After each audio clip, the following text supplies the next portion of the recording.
good Monday morning to you. Welcome to our Monday morning live edition of Healthy Living South Mississippi.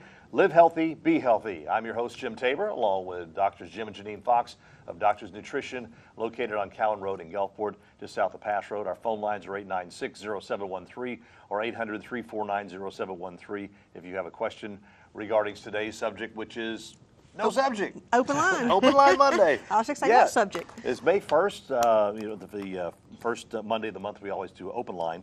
So we open it up to any questions you might have regarding your health, because that's what the show is all about. But last Monday, we kind of, we were talking about pre-diabetes and left several of you hanging on the phone. Sorry I didn't get to your phone call, but if you'd like to call in now and, to add a question or two regarding that subject, that's fine, or whatever else that you have.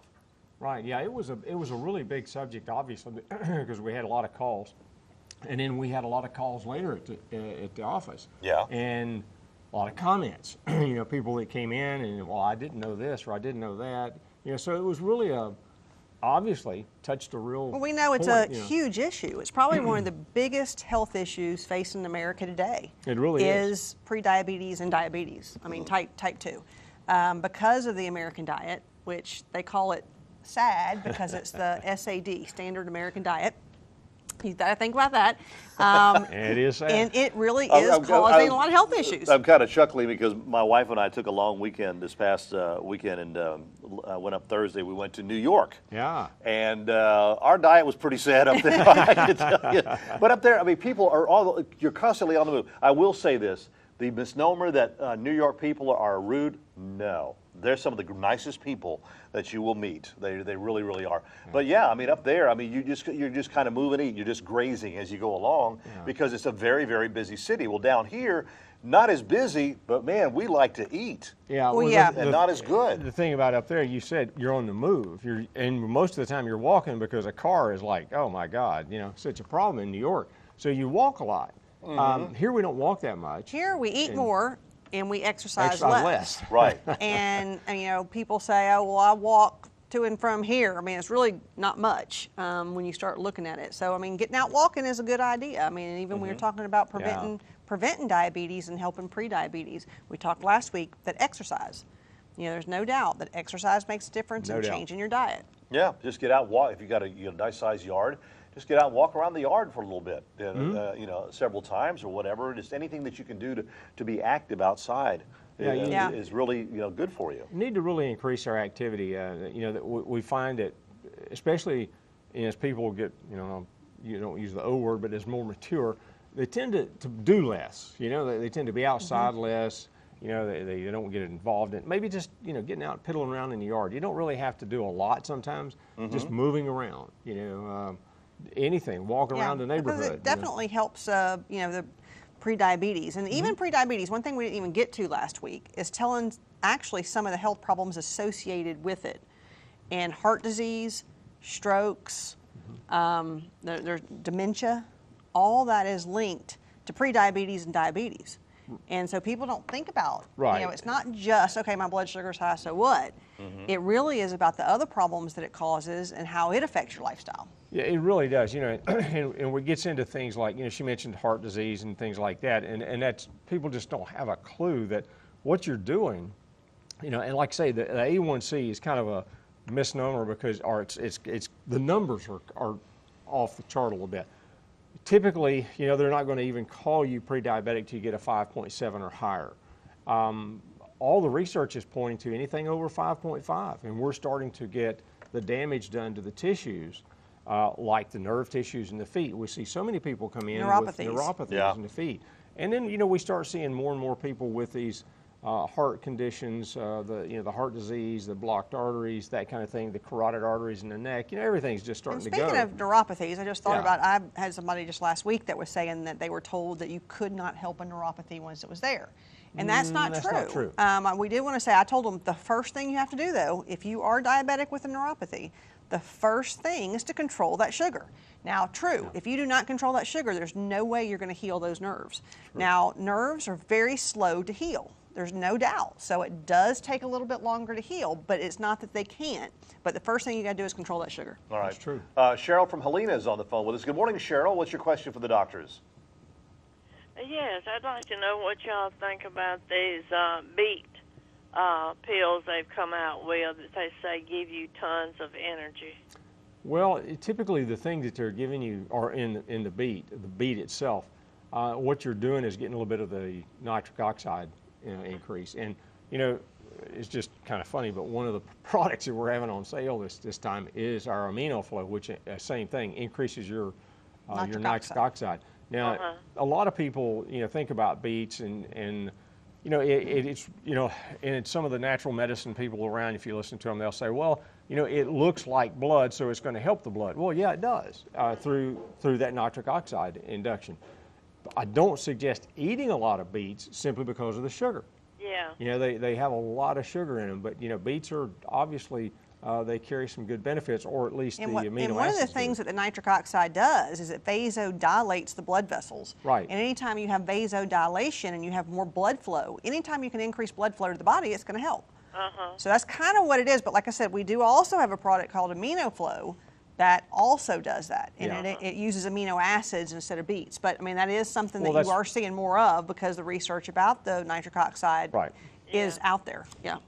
Oh, I've had breast cancer 6 years ago, and ever since I've had that, my energy low, it's just rock bottom, and I can't find anything to boost my energy level. What we recommend usually is if you went through chemo, which you may have if you had breast cancer, is to get some lab work done. Let's see what's still affected, because we see a lot of people over time that come in after chemo, and you got to be built back up. And if you don't know where to start, you don't know what to do. So we always say, come get the lab work done, and it checks a whole lot more than just the basics, and get you built back up, because that's what it is. It knocks you down. Unfortunately, chemo does help, with the cancers, but it does knock your body down and get your immune system down. So we got to build you back up, and that would give you more energy, I would think. Right. Yeah.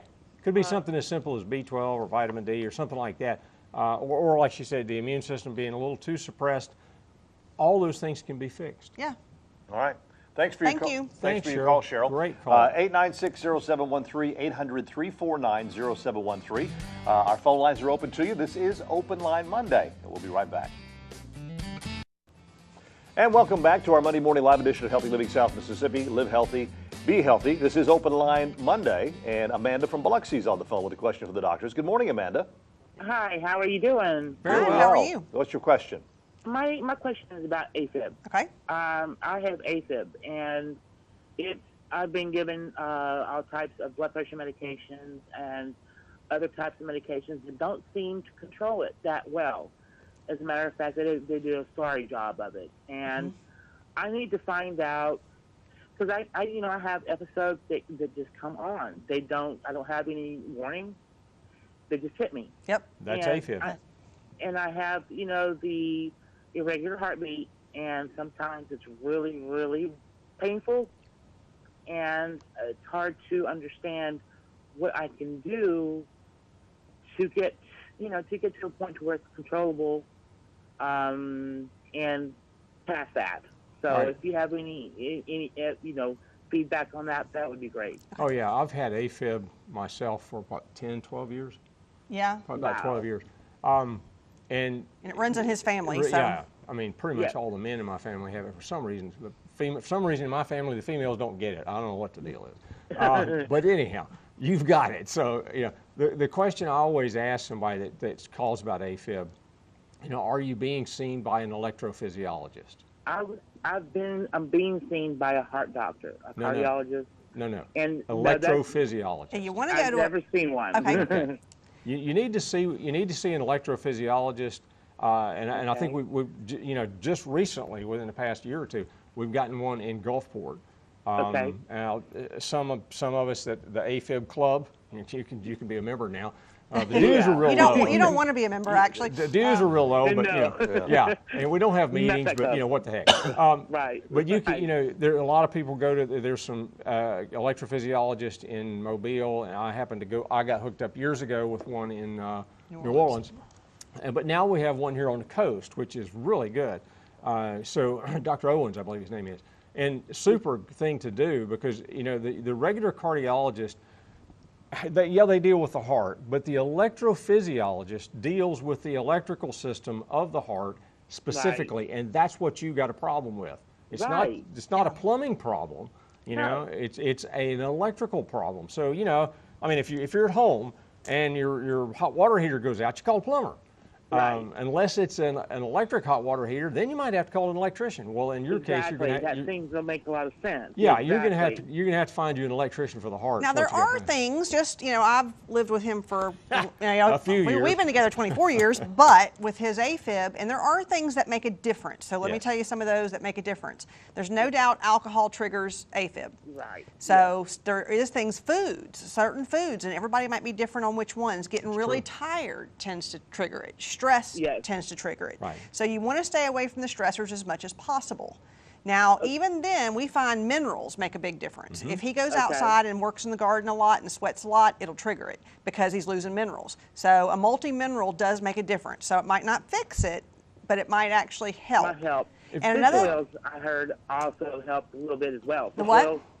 Fish oil. Fish oil, actually, that I've heard a little bit about that. I mean, he takes a take a boatload of boatload that. of fish oil, but My cardiologist told me that a simple ablation. yes, would- and that's what I was would fixing to help. tell you. You can actually get it But- fixed. But here, they don't have anybody here in Mississippi that does that. I would Yes, either they have do. to go to Mobile or New Orleans. No, well, I mean, you know, I know. They do the RF ablation. Now, he has had the cryoablation himself, which the cryo is one that when we researched it, we liked better.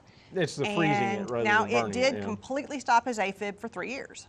Gosh, and- that's good. And Oh, yeah. it Yeah. came back recently, so it's probably Right. something else he's going to have to do again. But it is the only Right. thing that probably stops it. Some medications and some people can control it, but not in a lot. We see AFib every day walk in the office because we think there's Awful. got to be some chemicals in our environment that's triggering it a lot because It we see seems to. so much of it. Right, we see so much it- of it. It's like I said. It's onset with me. It does not. I don't have any warning signs. It just hits Right. me. Sometimes You there know? is no, you know, Oh, you yeah. think you figured out the trigger and then it triggers without Right. any of your triggers. And so it really Exactly. is aggravating.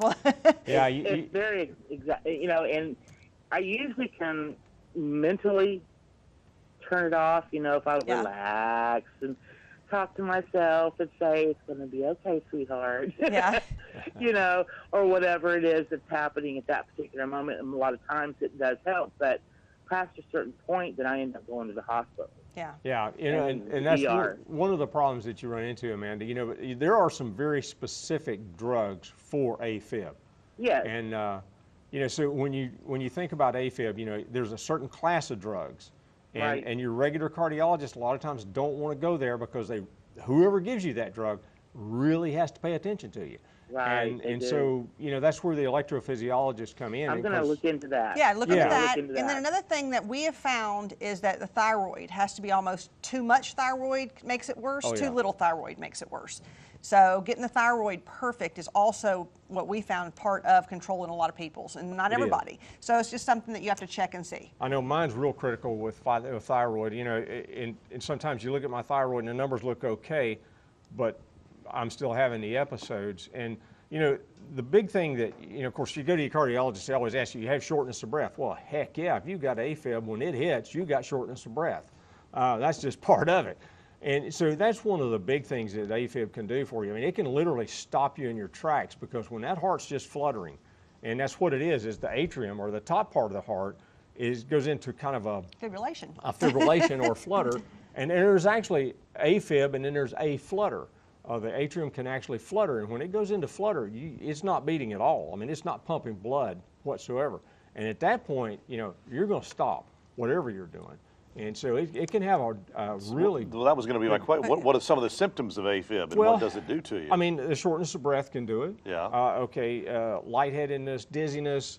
If you happen to be standing up and an episode hits you, you might want to sit down really quick. Now, we catch a lot of people's AFib that comes in the store because I've felt They it never for so know it. many years. I can tell just by usually checking a pulse. But a lot of them don't know. They just keep having these weird feelings and their heart racing. Right. And so that's kind of their feeling they get. But you have to catch it during an episode to know for sure that it's AFib. So that's why a lot of people don't know that it's AFib, but it also increases your risk of stroke, what it does to you. Yeah. All right. Okay. All right, Barbara from Tylertown, if you'll hold for just a minute, we're going to take a break, and then we'll come back and take your phone call and let you know what this week's special is. And welcome back to our Monday morning live edition of Healthy Living South Mississippi. I'm Jim Tabor, along with Dr. Jim and Janine Fox of Doctors of Nutrition. We're taking your phone calls about anything today. It's Open Line Monday. Barbara from Tylertown, you're up next with your question with the doctors. Go ahead. Hi, Dr. Jim. How is Dr. Jim? I was calling about my mom didn't have a case of what they said dementia. Okay. The dementia and Alzheimer's, is that the same thing? Well, you can have senile dementia. Technically, Alzheimer's is a specific condition. They call, a lot of times they'll say that somebody has Alzheimer's when it's dementia. But it's not the same thing, but it causes a lot of the same symptoms. A lot of dementia you start forgetting, to where in Alzheimer's, I mean, they truly forget where people are, what they're doing. I mean, it's probably a lot more advanced when it's Alzheimer's. Yeah, and it's a lot more into the, you know, you can, with Alzheimer's or advanced AD or Alzheimer's disease, you can see the plaquing, you know, the amyloid plaquing start showing up on CT scans in the brain and so on. And actually, you know, one of the things that they're calling Alzheimer's now is diabetes number 3. Right. They're saying that when diabetes affects the brain, it can cause Alzheimer's, but we do know it runs in families. Yeah. And there's even something called a homocysteine. And we always recommend, if it's in your family, to have it checked, because if the homocysteine is elevated, it'll increase your risk of having Alzheimer's and dementia. To where now, once the damage is done, a lot of times you can't reverse it. But if, like in your case, have yours checked, make sure it's not high, because right now you could reverse it and not get the damage later. But dementia can be from so many different things, and sometimes it's that's why they call it senile dementia, is it's age. Everybody loses a little bit of memory probably as they get older. Yeah, most people. The brain tends to shrink as we get older, yeah. And you know, the one thing that you want to do is keep what they call the plasticity of the brain active. And one way to do that, as for you, especially now for your mom, it may not help as much, but for you, you know, do things that you don't normally do. For instance, you know, read a lot. Do puzzles. Use your brain. Using your brain will actually keep it from declining. Now, another thing they've shown with, yes, as you age, you know, the brain shrinks. Some of the new research shows that the brain shrinks if you're on the low end of B12. Right. They've done some research where they looked at people as they aged, and I find that people as they age stop eating as much meat, and that's where you get your B12 from. They get to where they can't chew it, and they start having B12 deficiencies. And there's no doubt B12 deficiencies can affect the brain function and brain shrinkage, they've actually found. Yeah, and again, back to the, you know, I hate to keep harping on this thing, but back to the sugar issue, because like I say, there actually, a lot of the researchers now, especially on Alzheimer's, are calling it, you know, diabetes type 3. Because it is, they know that the excess sugar does cause some of that amyloid plaquing to start. And it starts to, that glycation process. And if you watched last week's show, we talked about the AGEs, or advanced glycation end products. And if it happens to be in your brain, then okay, that AGE thing is going to cause something like a dementia or something too. And when it's younger onset, if somebody's in their 50s and they get it, it's probably more true Alzheimer's disease. If somebody's 90 and starts having memory loss and just to where they, I mean, a little dementia, it's probably more about age. So, you know, and even sometimes micro strokes and in small strokes can actually give you the same problem as Alzheimer's. You'll start having memory loss and dementia, but a lot of times it's due to strokes that you don't even know you have. So everybody's different. I mean, there's a lot of things that can go along with it. A lot of different causes to it, Barbara. Yeah. All right, thanks for the call, Barbara. 896-0713, 800-349-0713. Our phone lines are open for you for just a little bit longer. Let's get to this week's special. Yeah.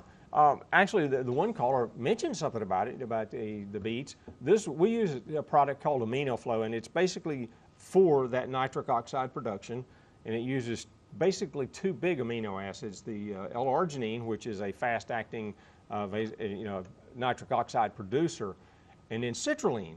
And citrulline is if you will, think of it as a kind of a timed-released arginine. Our body has to break it down, and as it breaks citrulline down, it breaks it down into arginine. And AminoFlow is good for a lot of different things, but probably some of the main things a lot of people want it for, increase in nitric oxide, is for blood pressure, because it actually increases the diameter of the vessel, so it actually helps with that, but it also helps with ED, Yeah. or erectile dysfunction. Oh yeah, big time there. Kind of one of those benefits that we don't talk about a lot, but it really does help with that. No. Then the other thing that we got on sale this week is a chewable enzyme. Now this is great it's a combination of enzymes And probiotics. And probiotics. And it's really good for kids. I got adults that do it. Because they don't like swallowing pills. Yeah. But each one has 10 billion colony-forming units of probiotics, and it has your enzymes. So you can do one with each meal, and it's safe for kids and adults, either one. Sure is. Okay.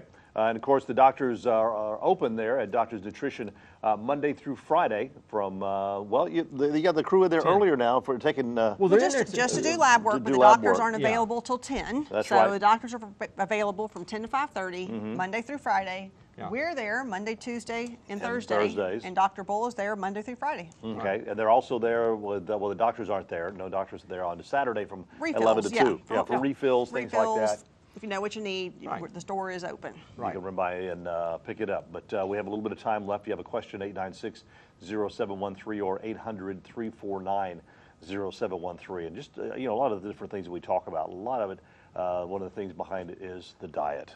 Oh, yeah. I mean, really. Yeah, unfortunately, even like the question about AFib, and that was a really good one. I think it was Amanda, right? Yeah.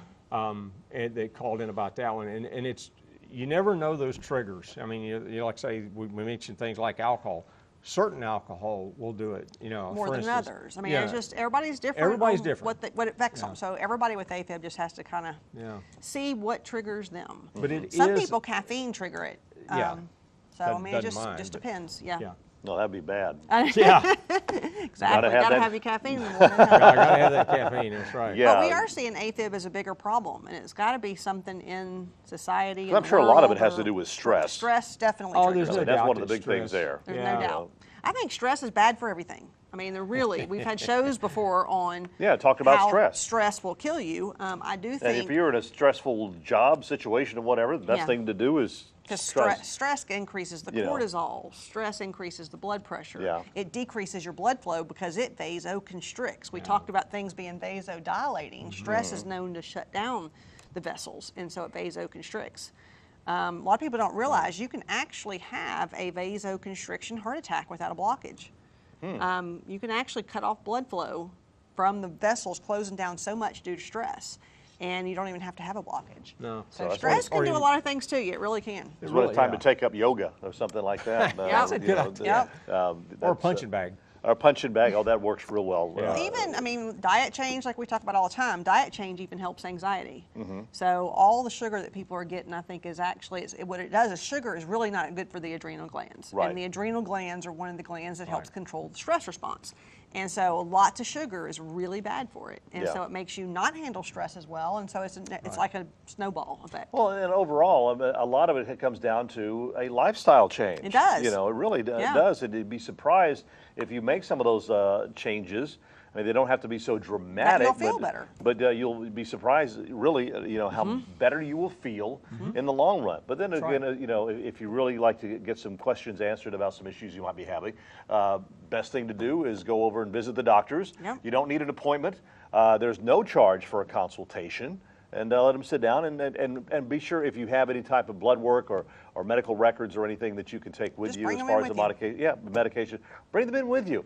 Real quick, what are we talking about next week? Well, last week we had somebody say that we never talk about hypoglycemia. So we're going to talk about hypoglycemia and how it affects you, what the symptoms are, and how to find out if you have it. Because diabetes is hyper. Yeah.